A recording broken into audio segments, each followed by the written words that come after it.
Une grande partie de cette seconde journée d'audience a été consacrée à la matinée du 27 septembre 2018, jour du décès de Pascal Filoé. Plusieurs témoins ont expliqué comment Alexandre Denotti s'est jeté sur lui alors qu'il sortait de la mairie. Tout ça est très compliqué.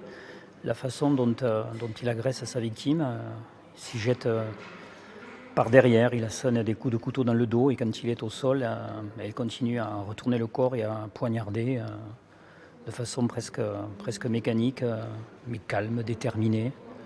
Et ça dure, et ça dure, et ça dure. Quand Alexandre Denotti prend la parole, le père de Pascal Filoé se lève et l'interpelle. Des coups dans le dos, lâche.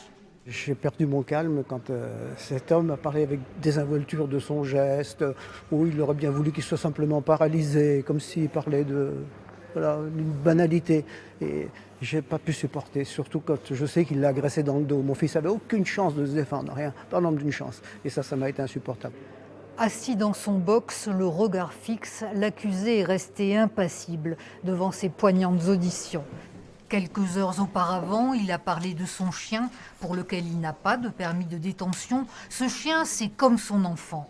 Lorsque la police le confie à la SPA, il développe une haine obsessionnelle contre Pascal Filoé. Il le menace de mort à plusieurs reprises. Une menace qu'il finit par mettre à exécution et qu'il affirme encore aujourd'hui devant la cour d'assises ne pas regretter. La défense s'est abstenue de tout commentaire.